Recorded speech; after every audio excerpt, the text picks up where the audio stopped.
All right, good evening.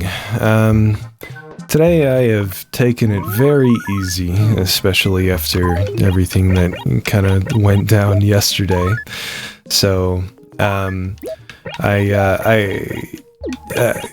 guess you could say in that sense I haven't accomplished a whole ton of stuff that I probably could have accomplished otherwise, but I've kind of needed a break anyways. What is this? Blue dresser, bookcase, bed, chair, table, bench, wardrobe, bureau, carpet, and wallpaper. Oh, this is from the Happy Room Academy? Okay. Thanks. I think I kind of needed a day to, like, just chill out, mostly, because I don't really take days off. I just I have such a hard time, like, keeping myself from going, you know. I just keep doing stuff until eventually I crash and sleep for like 12 hours and then can't accomplish anything for the rest of the day. Which probably isn't the most healthy, but I mean, it's what makes me happy, I guess. Like, I'm not miserable doing it. I work really, really hard on stuff because it's what I want to be doing. So, you know, and I still have time to spend, like, with my wife and with Goosebumps and stuff, so I don't think it's really a problem. I just don't really, outside of, I do still play games and stuff, and, like, read and, you know, watch TV shows and stuff sometimes. But at this point, it's pretty much entirely become, like, very specifically a social activity every time I do, I guess. Where I'm doing it because, like, I need that social interaction. I need to spend time with people like my wife or, you know, friends or whatever, as opposed to, you know, just playing games because I want to just sit down and play games. And maybe that's actually not very good for a couple of reasons. First of all, I mean, if I, like, a lot of the time if I try to go and just sit down and play a game, and it's not, like, because I'm playing a game with someone else or something, I'm just doing it entirely by myself. That sold for 2,000 bells, that wallpaper? Okay, that's fine. A lot of the time, when I just sit down to play a game by myself, I sort of feel bad because I feel like there are so many other things. This is a very interesting selection of items you've got here today, Nook. I just feel like there's something I could be working on, you know? And that's probably, like, out of all the mindsets I guess you could say foster, that's probably the least healthy mindset, because I should be able to sit back and chill out and just do something for myself every once in a while.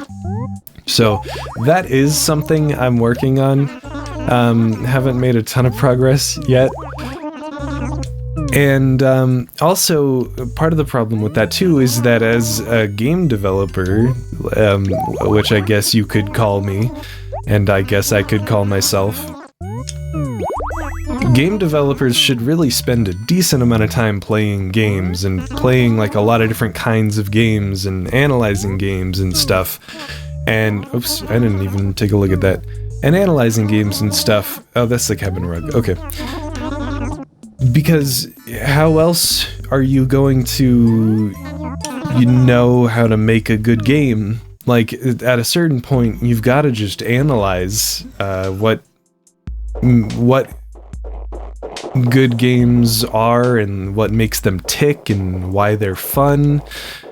Because if you don't know that, then you're just going to be throwing shit at the wall. I mean, not necessarily. You can learn it all yourself if you really want to, but game design is such an incredibly complex topic with so many moving parts and years of really, really fast innovation.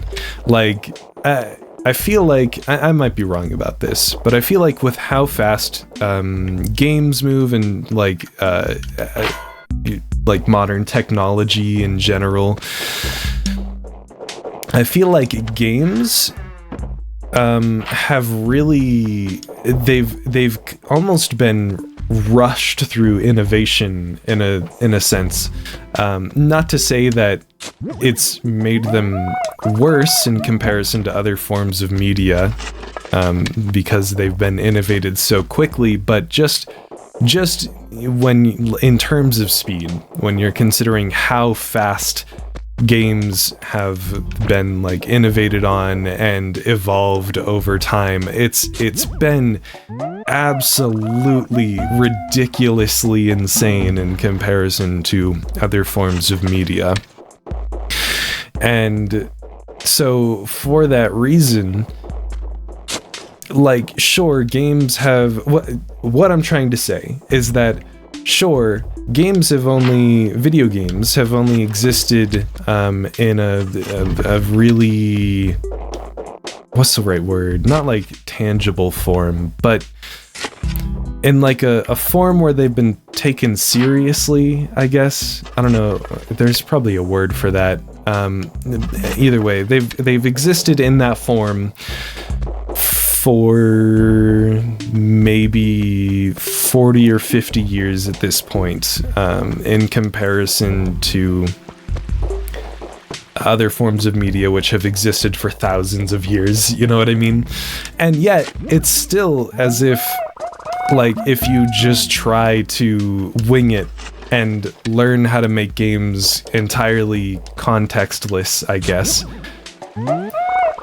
just because of how fast they have advanced and been innovated upon, it's still as if you're trying to reinvent the wheel that was invented 1,000 years ago. You know what I mean? So much has been learned about game development and game design and programming and hardware since, you know, people first started thinking about all these ideas, to the point where it's basically at the same level as so many other forms of media that have been around for literally thousands of years.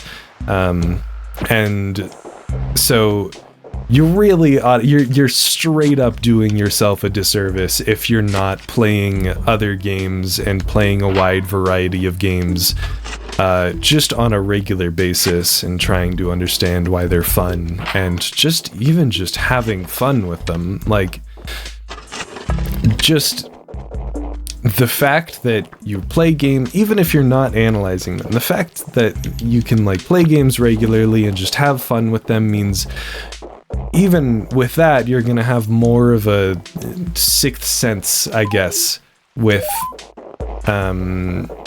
you know, what makes a game fun than someone who doesn't play games or like rarely plays games, you know what I mean? So even if not just for my own enjoyment, I really should just be playing games more often. Oh, we can sell these peaches, hell yeah. We might be able to get my loan paid off today. I think we can. That'd be awesome. In that case, I'm going to... We've got a lot of gyroids here. Honestly, we have so many gyroids, dude. I'm considering just selling these. I think I might do that, and then I'll buy some stationery too. So lots, yeah, game dev. There's a whole lot to consider when it comes to game dev. And I think a lot of people really undervalue the idea of just playing lots of games and lots of different types of games, and how that can really help a ton with being able to make good games. You know what I mean? I saw some people talking about how a big part of the reason I think it was Masahiro Sakurai, who's the guy who made like Super Smash Bros. And Kirby and stuff. Really, really great games. And a lot of other great games too.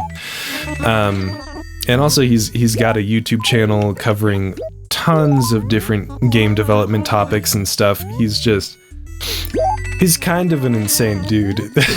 He creates amazing games. He creates amazing videos with really, really good and like actionable advice. He's just got his shit together, dude. Either way, I saw some people talking about a really big part of the reason why he is so good at what he does is because he has just played a huge amount of games from like all different genres and different types and different time periods. And so he, not only is he like a game design veteran, he's been doing this stuff for probably 30 years at this point. I don't know when he started, but I would guess about 30, 35 years ago. But also, he just has that sixth sense from playing a massive amount of games. And so that plays a really, really big role in his game design sensibilities as well. Because I remember in one of the videos he made on his YouTube channel, he talked about how as a game dev, you can't get into game development just expecting to be able to make only the games that you want to make forever. You know what I mean? At the very least, if you want to get into game development as a business, you really have to make sure you're doing something that you know is going to make you enough money that you can continue making games as a business. And that doesn't always mean making exactly what you want to make, you know? You have to... Like, pander doesn't seem like the right word, but you really have to do what's going to make the most money. Which means doing what other people want as opposed to just what you want. And so, and he gave some examples of games he made where, like, the genre or whatever the game was just something he absolutely was not interested in and had never been interested in before. But he, you know, had to do it, and I think,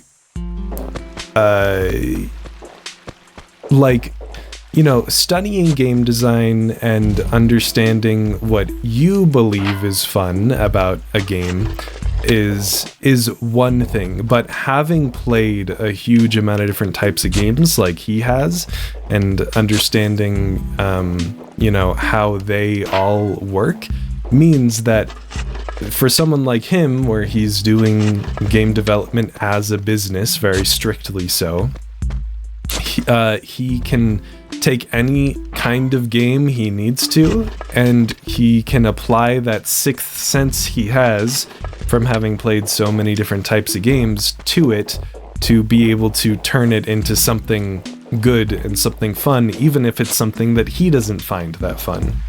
You know what I mean? So that's at least why I think that's so important.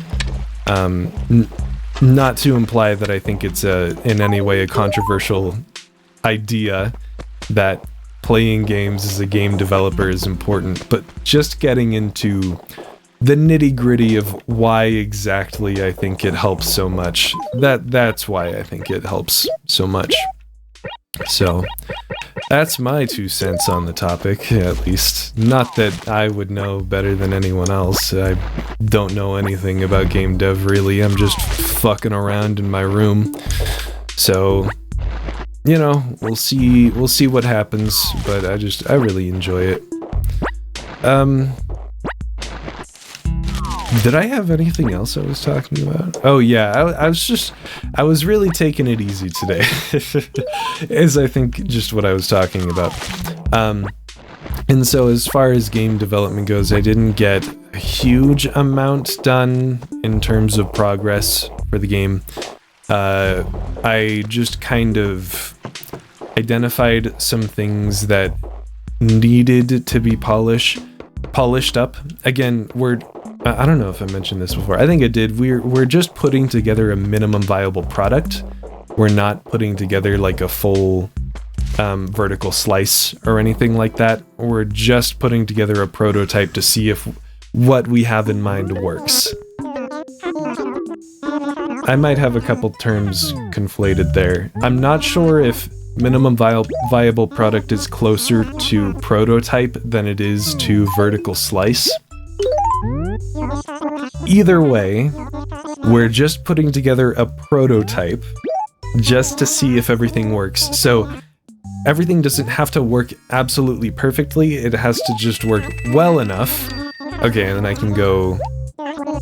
We've broken 100,000 bells, so I'm gonna go pay off the rest of my loan, and then we can sell the rest of these peaches. We just have to make sure everything works well enough that we can tell if it's fun or not. That's also a really interesting topic about game dev, is prototypes, and using them to figure out whether or not an idea is fun, because at least in my opinion, sometimes there are... I don't even think it's like a kind of thing where it's like just in my opinion. I think this is a general... People generally in the like game developers in general seem to share this opinion as well. Which is that it's sometimes very difficult to tell whether a game is fun because the core gameplay loop is fun, or because you've used like a collection of... Oh, yeah, I almost forgot there's a little cutscene. I've paid off all my loan, I'm completely debt-free, and I'm gonna go get some more debt. It's kind of an interesting problem of prototypes, that is, of trying to understand whether a prototype is fun because the core gameplay loop is fun, or because of some, you know, other unrelated factor that doesn't really have anything to do with... This is a very difficult thing to describe, and I think my entire point anyways is just that it's very hard to define what's fun, and it's very hard to decide what's fun on top of that. And so prototypes become a very sort of complicated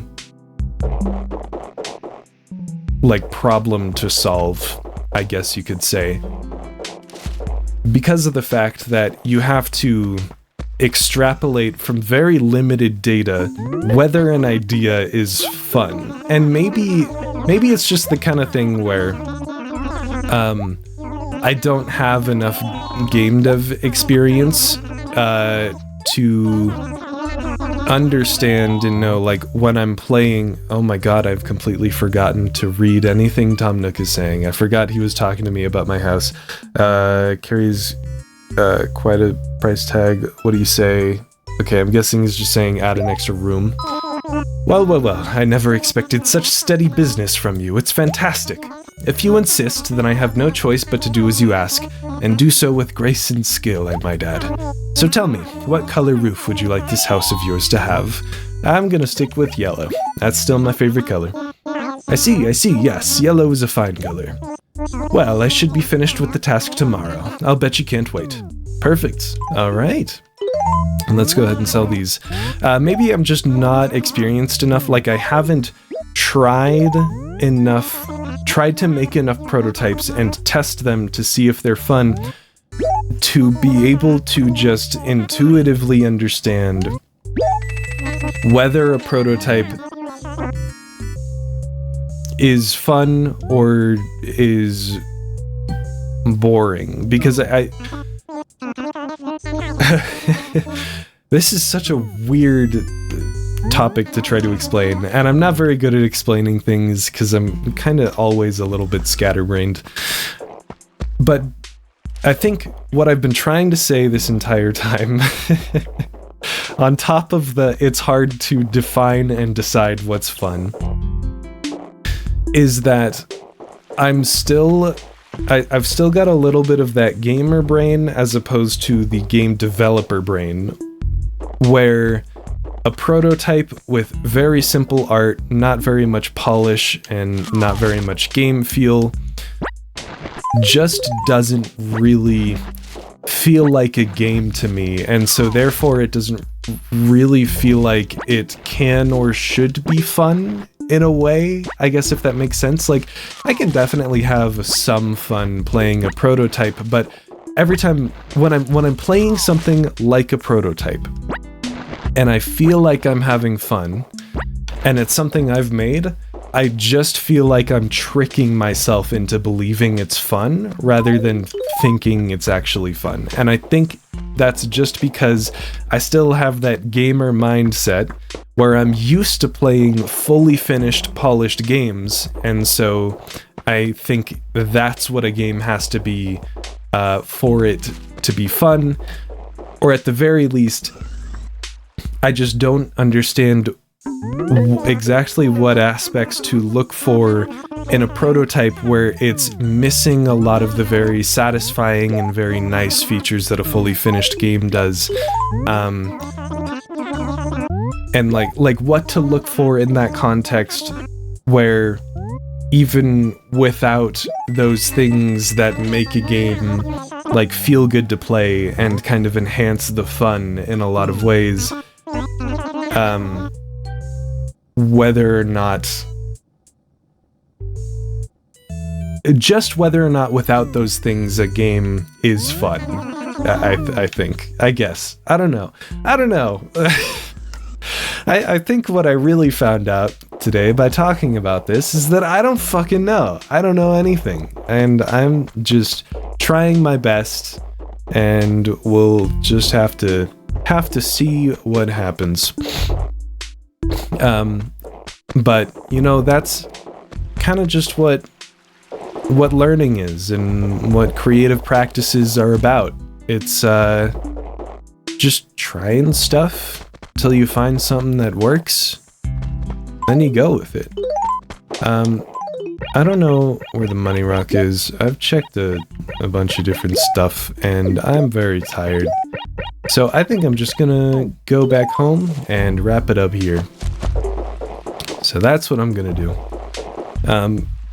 Yeah, everything is just about, you know, you can, the mindset I've always had when trying to learn new skills or new creative practices or whatever is that you can spend a lot of time learning as much theory surrounding it as you can, but none of that theory is going to mean anything unless you have the context of actually doing it.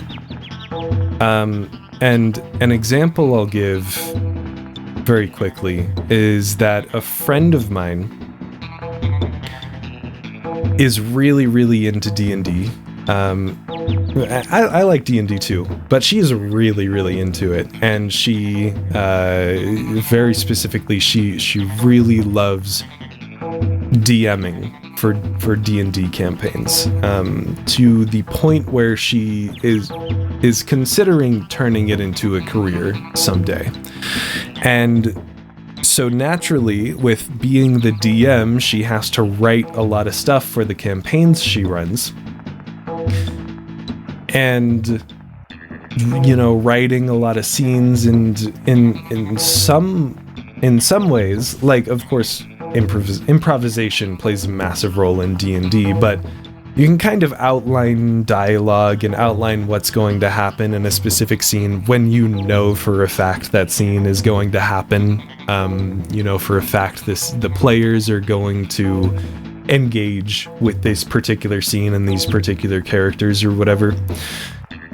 And she was talking about how I can't remember exactly like how this came up to her, but she was talking about how the scenes she had been writing recently, like, or just the stuff she'd been writing for recently, I guess, not necessarily specifically writing for scenes, but whenever she had to like write something specifically that the players would interact with or whatever, that the last few things she wrote for entirely lacked any tension at all, like anything that made the scene exciting or anything like that. And she was like, it's so strange to me because I watch so many like videos or whatever, or like read blogs or whatever about writing and about fundamentals of writing, and they all say, yeah, you need tension in your scenes or else they're just not going to be interesting. And yet all of these, I only just now realized all of these scenes I've been writing entirely lack any tension.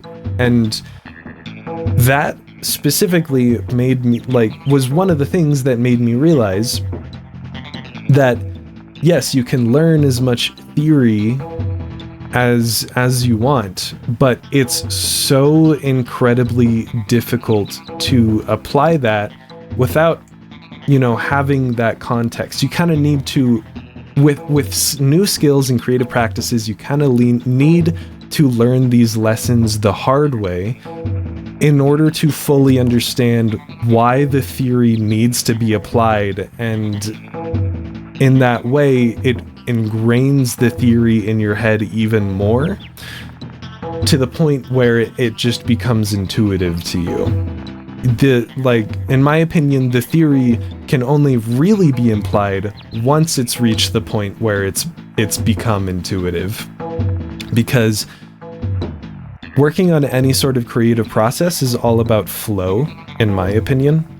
And if you're trying to force something, like implementing theory that you're not used to implementing, then that can completely take you out of it, ruin your flow, and then you're just stuck for like the rest of the day trying to work on it. So only once that theory becomes intuitive can you really start to apply it, because then it becomes a part of your flow, is kind of what I'm saying. So that was a lot longer of an explanation than I thought it would be. And I can't quite remember what the original purpose of it was, but I'm really tired, so I'm gonna go to bed. So, you have a good night, I'm gonna have a good night, and I'll see you tomorrow.